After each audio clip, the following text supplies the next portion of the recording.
Madame, Messieurs, bienvenue à votre émission Somos à Safari. La nécessité de chercher un sens à ce jour pour assumer sa destinée est un appel incessant que tout être humain entend en lui. L'assumer, si ce n'est la transformer sur tous les plans, au lieu de la subir naïvement et d'être tiré ainsi jusqu'à la mort. Cette nécessité lui est immanente comme le fait de vivre. Il faut apprendre aux êtres humains à se défaire des illusions et à s'éduquer aux pensées correspondant à l'essence de l'humanité. Tel est l'objectif de cet espace. Somos à Safari est une émission dans laquelle nous abordons des thématiques d'ordre de la pensée et de l'esprit. Comprendre les thèmes abordés ici exige de vous une prédisposition et un effort personnel. Cette approche vous semble étrange, nous le reconnaissons, car vous êtes tellement habitué à rechercher les motivations et justifications de vos actions au travers des autres. Vous agissez ou pensez de cette manière-ci parce que tout le monde le fait ou le pense ainsi autour de vous, ou encore parce que vous avez peur d'être marginalisé. Comprendre les fondements de la pensée et de l'esprit humain vous permettra de réaliser vos responsabilités tant individuelles que collectives, sans ignorer ou exclure qui que ce soit. Contact +243 89 35 62 045, courriel washu2012@gmail.com. Washu, UASHU.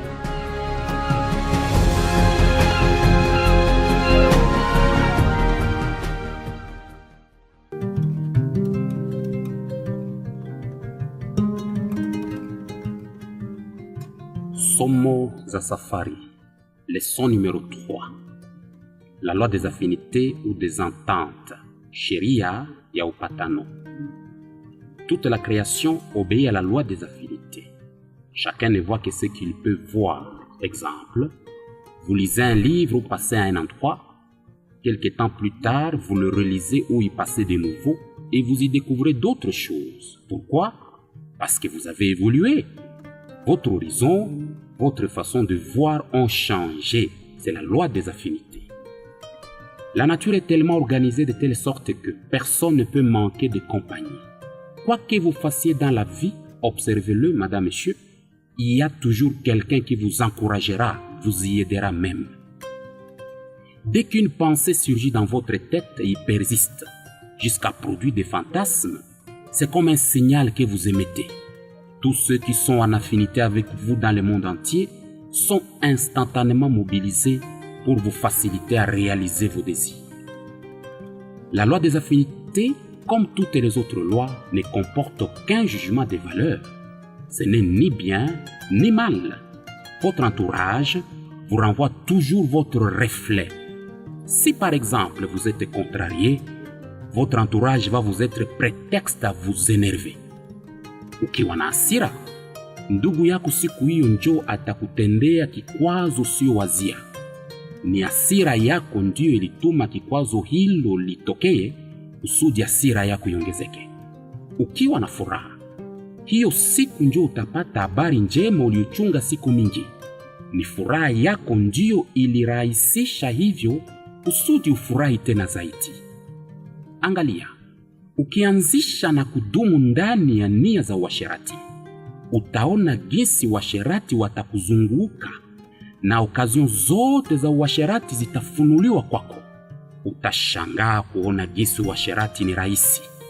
Angalia pia, yule anayeanzisha nia ya kuboresha maisha ya watu kwa kujenga mgini, kwa mfano, kwa kulipa kila mtu mshahara ya kumruhusu aishi, huyo naye atashangaa kuona kumbe kati ya wanaomzunguka kuna ambao vichwa yao haiharibike. Ataona wajengaji wanamkaribia, wengine walio na akili ya kuongoza watatokea. Hiyo ndiyo sheria ya upatano. Plusieurs êtres humains ont pris cette habitude d'accuser le monde extérieur pour tout ce qui arrive et qui, selon eux, ne devrait pas arriver. C'est-à-dire pour tout ce qui ne leur convient pas. Ukipata vya kukufurahisha, unajiona wewe ndio Mungu anapenda tu mwa hii dunia. Unajiona mwerevu na bahati na akili kushinda wote. Lakini vya huzuni vitakapofika, wewe utabebesha wengine mizigo yako. Kosa haiko yako tena, lakini ni sababu ya wengine. Wewe ndio wanachukia, wanakuonea wivu na vivi hivi. Msemaji anajua kama unazoea sana kuambiwa kama kuna Mwokozi ambaye anaweza beba mizigo yako hata kufa ili akuokoe. Lakini kwa kweli uumbaji hautumiki vile. Des accusés, vous en trouvez toute la gamme des coupables, des membres de la famille jusqu'aux mandataires politiques, en prétextant les circonstances actuelles, la société. Cette répartition facile des fautes, madame, monsieur, n'est plus possible à partir du moment où vous commencez à comprendre les lois spirituelles. Ce qui vous arrive et la façon dont cela vous arrive en tant qu'individu ou groupe d'individus n'est que la résultante des causes que vous-même avez provoquées.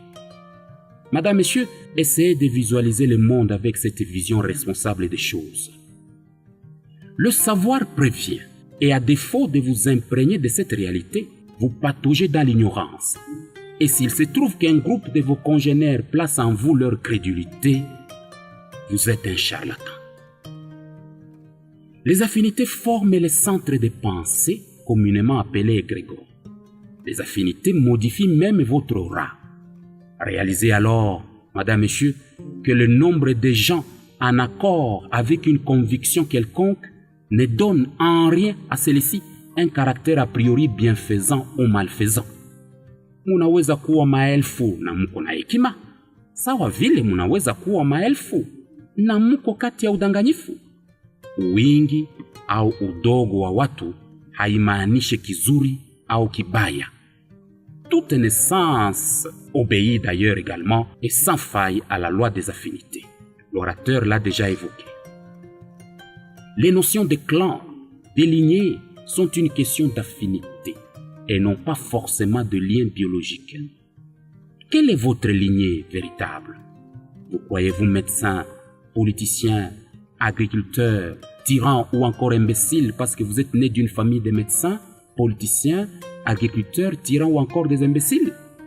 Qui vous a dit qu'avoir des ancêtres au passé glorieux, entre guillemets, fait de vous aussi une famille ou une communauté glorieuse? Qu'est-ce qui explique alors votre état actuel minable sur les plans social, moral, économique et bien d'autres? N'est-ce pas là une preuve que cette gloire, entre guillemets, dont vous parlez vos livres d'histoire n'était que de façade ou immature? Oui, il n'est pas honnête de proclamer puissant un système quelconque, alors qu'au fil du temps, vous le voyez bien qu'il dégénère lamentablement. Comprenez-vous? Le temps finit toujours par régler ses comptes à tout un chacun. Et celui qui désire vivre dans la vérité doit apprendre à ne pas se fier aux apparences ou à quelques succès éphémères.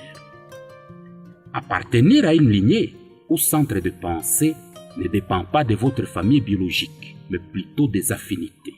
Quelle est votre lignée véritable? C'est pourtant la première étape par laquelle vous devriez commencer vos actions dans la chair. Savoir qui vous êtes vous permettra d'agir en conséquence. Il y en a qui passent leur temps en train de se demander laquelle des options devraient-ils adopter dans la vie. Ce n'est pas qu'ils prennent le temps de réfléchir sur les conséquences spatio-temporelles de ceci ou de cela, non. Optant tantôt pour ceci, tantôt pour cela, vagabondant d'une attitude à l'autre, ils se demandent toujours ce qu'ils devraient faire. En réalité, ils ne réfléchissent pas. Par vos pensées, vous émettez des fréquences qui sont captées par un certain égrégore qui les matérialise et les amplifie en les connectant par affinité à d'autres pensées semblables. Qui se ressemblent, s'assemblent. La nature de vos intentions réunira autour de vous d'autres esprits incarnés ou pas aux mêmes intentions. Des pensées réunies en masse sont des entités réelles, occupant une certaine place dans l'espace mental. Les pensées sur un même sujet ou ayant un caractère commun forment une force commune plus intense. Il existe donc, pour beaucoup de sujets, un centre de pensée, un égrégore. Mawazo ya kufanana ambayo kila mtu anayowaza duniani kwa saa hii kipindi iko napita, mawazo yale yanajikusanya pamoja na kuumba nguvu ya utendaji.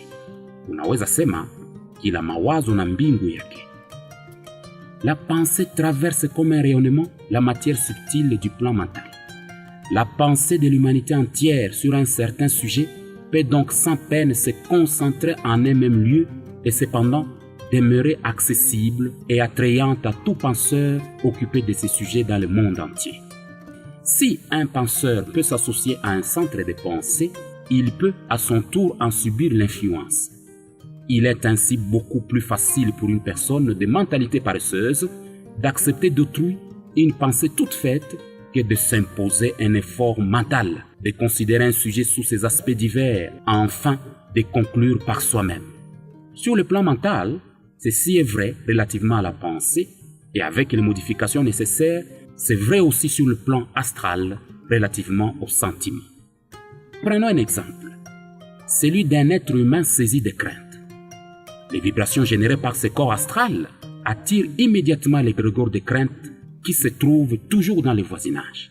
Si cette personne, se reprenant tout de suite, surmonte sa peur, l'égrégore recule. Mais si la peur persiste ou augmente, il déverse dans son chakra ombilical son énergie accumulée et sa frayeur peut devenir une panique folle dans laquelle il perd tout contrôle et peut se précipiter dans des périls de tout genre. Sous cette influence, la personne peut commettre des crimes dont le souvenir lui fera horreur quand elle recouvrera la raison. La loi d'affinité explique la nature de vos rêves ou visions, celle de vos fréquentations, celle de vos ambitions, celle de votre mariage, celle des enfants qui naîtront chez vous, celle de votre société, etc. La loi d'affinité explique également comment deux intentions antinomiques finissent toujours par se séparer ou se détruire mutuellement de différentes façons. C'est juste une question de temps. Alors, un groupe s'éclate, un foyer se dissout, une entreprise tombe en faillite, une société se déshumanise ou vit constamment dans la phobie, etc. Un groupe d'affinité ou égrégore doit son énergie au nombre de ses membres. Plus les membres sont nombreux et fidèles, plus le groupe devient vite un système qui, puisqu'il a besoin de vivre, ira bientôt se chercher lui-même ses membres, ou si vous voulez, son énergie ou sa nourriture. L'égrégore s'attaquera à toute autre personne de pensée ou tout autre groupe d'affinité qui semble s'opposer à cet dessein. Il ne s'agit là nullement d'une quelconque lutte du bien contre le mal ou du mal contre le bien, rien de tout cela. C'est tout simplement une réaction naturelle. Alors, quel est votre compagnon?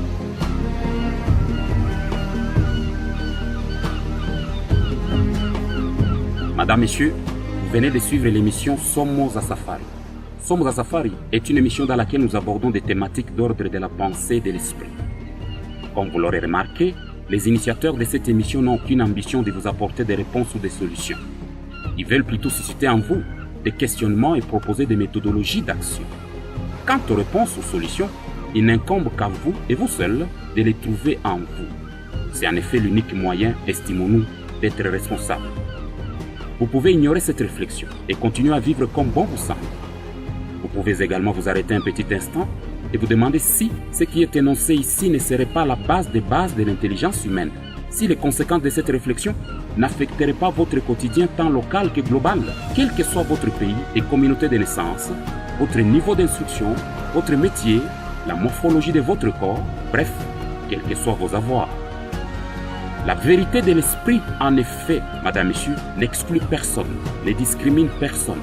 Elle ne communautarise pas et ne justifie aucune tuerie non plus, peu importe le temps et l'espace. Alors, discutez-en avec votre proche en affinité. Vous pouvez également appeler au plus 243 89 35 62 045 ou écrire à washu2012@gmail.com. Washu, UASHU. Merci de votre attention et à la prochaine.